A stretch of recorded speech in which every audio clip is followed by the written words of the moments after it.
Hello friends, welcome back to my YouTube channel. आशा करती हूँ कि आप सभी स्वस्थ एवं मस्त होंगे। तो चलिए आज की क्लास हम लोग स्टार्ट करते हैं। कल हम लोगों ने जो सूत्र का प्रकार था, वर्गीकरण था, उसको पूरा कंप्लीट कर लिया था। अब हम लोग नेक्स्ट टॉपिक पढ़ेंगे सूत्र के मापक अंक के बारे में।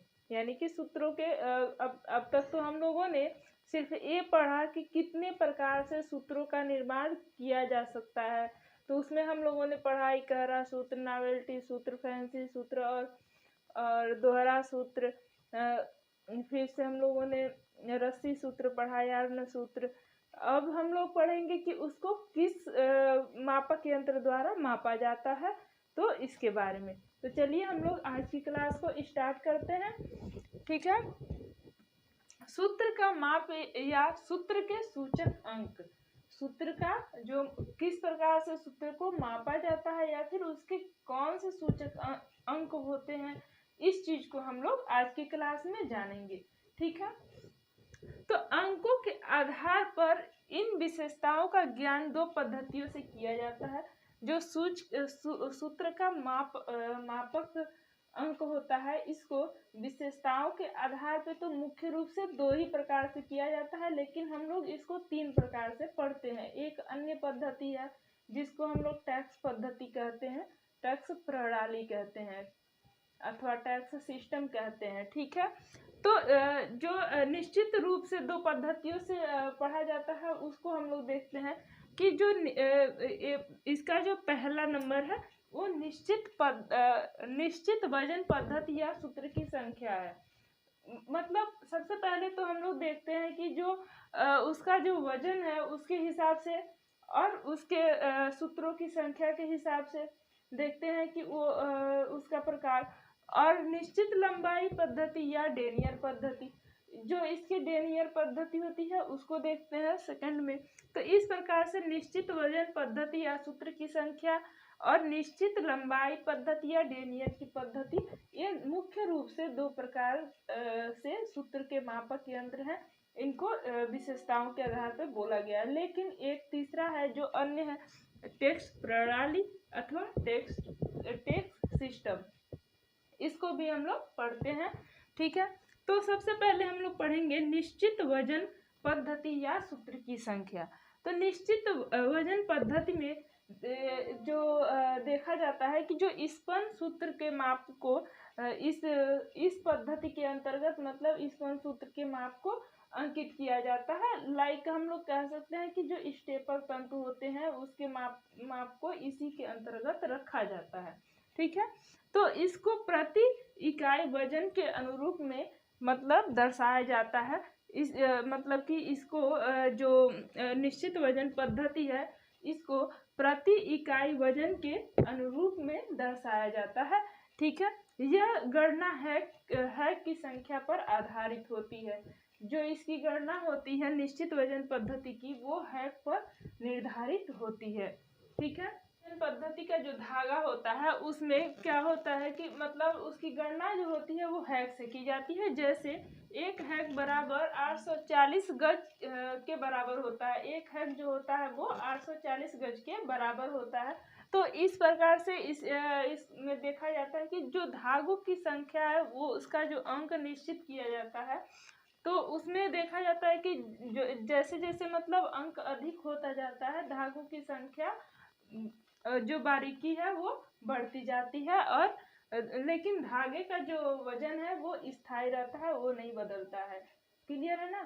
तो मतलब कि स्थायी वजन पद्धति में धागे के जो वजन होता है वो नहीं बदलता है, बस उसकी बारीकी बदलती जाती है। और इसकी जो गणना है उसको हैक से की जाती है। तो हम लोग इसी को देखेंगे। जैसे मान लीजिए 1 पाउंड का धागा है, इसको पाउंड में मापा जाता है।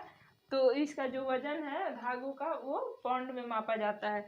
तो देखेंगे कि 1 पाउंड का जो धागा है वो 1 पाउंड बराबर 840 गज का होता है। और जब इसको हैक में मापा जाता है तो इसको एक हैक के नाम से जाना जाता है। कि मतलब मान लीजिए हमें लेना है, धागा खरीदने जाना है, तो अगर हम लोग कहेंगे कि एक हैक का धागा दे दीजिए, तो वो 840 गज का जो धागा होगा उसी को एक हैक कहा जाएगा। या फिर हम ऐसे करके मांग सकते हैं, नंबर 1 का धागा दीजिए। तो जो एक पाउंड धागा होता है वो 840 गज का होता है, और ये एक हैक होता है, और इसको एक नंबर धागे के सूचक अंक से जाना जाता है। मतलब कि उसको बोला जाएगा कि नंबर 1 का धागा है, ठीक है। तो जब 2 पाउंड का धागा होगा तो 1680 गज का होगा, और 2 हैक का होगा तो इसको नंबर 2 का धागा माना जाता है। ऐसे ही नंबर 3 पाउंड का जो धागा होगा उसे 2520 गज का माना जाता है, और ये 3 हैक होता है, यानी कि नंबर 3 का धागा होता है। और 4 पाउंड का जो 4 पाउंड वजन का होगा तो 4 पाउंड बराबर 3360 गज का होता है, तो ये 4 हैक का हो जाएगा, तो ये नंबर 4 का धागा कहलाएगा। इसी तरह से मतलब 5 पाउंड का जो धागा रहेगा वो 4200 गज का हो जाएगा, और ये 5 हैक का माना जाएगा, और ये नंबर 5 का धागा कहा जाता है। इसी प्रकार से मतलब इसको नंबर 5 तक के धागे के रूप में सूत्र के जो इसका अंक है उसके रूप में दर्शाया जाता है, 1 नंबर, 2 नंबर, 3 नंबर। तो ये जब जैसे जैसे इसका जो सूचक अंक है वो बढ़ता जाएगा, वैसे वैसे धागे की बारीकी बढ़ती जाती है। तो इसी को निश्चित वजन प्रणाली पद्धति के नाम से जाना जाता है, और ये स्पंज जो यान होते हैं उनके लिए ये प्रयोग किया जाता है, और इसे पाउंड में मापा जाता है, ठीक है। और एक हैक बराबर 840 गज के बराबर होता है, तो इसी का ये दोगुना होता जाता है, और फिर इस तरह से इसकी माप की पद्धति की जाती है। क्लियर है ना। सेकंड, निश्चित लंबाई पद्धति। निश्चित लंबाई पद्धति में जब हम इसके सूत्र का जो माप करते हैं उसको इसमें क्या होता है कि जो वजन होता है उसको इकाई के रूप में मानते हैं, और इसे डेनियर से व्यक्त किया जाता है, यानी कि ये डेनियर से मापा जाता है, ठीक है। तो इस प्रक्रिया में फिलामेंट तंतुओं का माप किया जाता है इस पद्धति में। तो जो फिलामेंट तंतु होते हैं उसके धागे का माप जो होता है वो प्रति इकाई लंबाई के अनुरूप वजन को दर्शाया जाता है। इसका जो मतलब कि इसको अभिव्यक्त करने का जो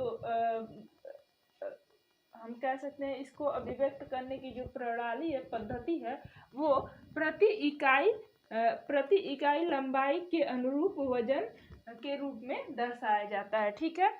इसको डेनियर कहा जाता है, यानी कि ये जो प्रति इकाई लंबाई के अनुरूप दर्शाया जाता है इसे ही डेनियर कहा जाता है, जिस प्रक्रिया के द्वारा ये फिलामेंट तंतु का माप किया जाता है, ठीक है।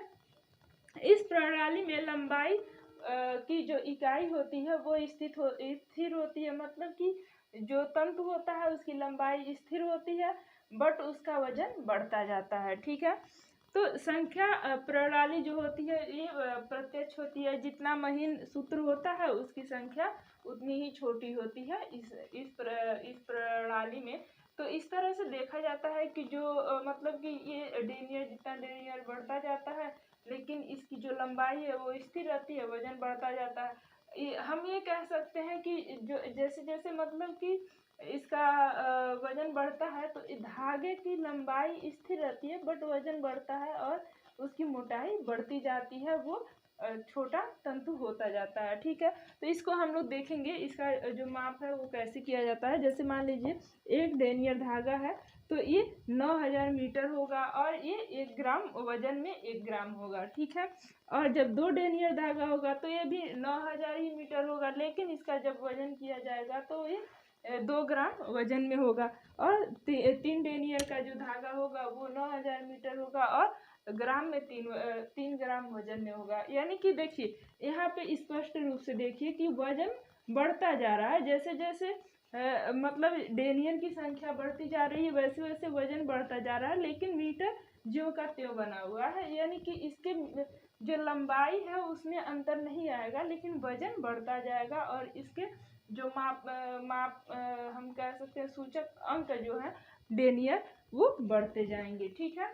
टैक्स प्रणाली। टैक्स प्रणाली जो है वो मतलब तीसरा है, और इसको अंतर्राष्ट्रीय संगठन जो है वो मान्यता प्रदान किया हुआ है। वैसे तो मुख्य रूप से हम लोगों ने पढ़ा प्रत्यक्ष और अप्रत्यक्ष, तो ये जो है ये तीसरा है, इसको अंतर्राष्ट्रीय मान्यता प्राप्त है, और इस विधि से भी सूत्र की संख्या का माप किया जाता है, उसके वजन का माप किया जाता है। टैक्स प्रणाली का ये अंतर्राष्ट्रीय संगठन द्वारा क्या है, मान्यता प्राप्त किया गया है। इसमें जो सूत्र होता है उसकी गणना सभी प्रकार के तंतुओं में, मतलब कि इस प्रणाली के अंतर्गत सभी प्रकार के सूत्रों की गणना एक ही प्रकार से किया जाता है, और इसको मतलब मैट्रिक इकाइयों का प्रयोग करके इसकी गणना की जाती है। ठीक है, तो इसको हम लोग देखेंगे कि जैसे मान लीजिए एक टैक्स बराबर 1000 मीटर और वजन में 1 ग्राम होता है, और 2 टैक्स बराबर 1000 मीटर और वजन में 2 ग्राम होता है,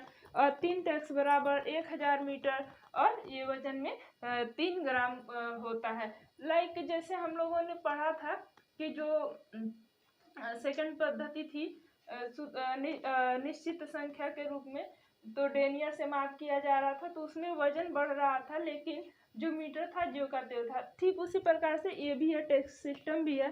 तो एक टैक्स बराबर 1000 मीटर और वजन में इसका बढ़ गया, तो 1000 मीटर बराबर 1 ग्राम, और 2 टैक्स बराबर 1000 मीटर और वजन में 2 ग्राम, और 3 टैक्स बराबर 1000 मीटर और वजन में 3 ग्राम। इस प्रकार से हम लोगों ने आज जो सूत्र की संख्या को देखा, उसके मापक यंत्र को देखा कि किस किस प्रकार से किया जाता है।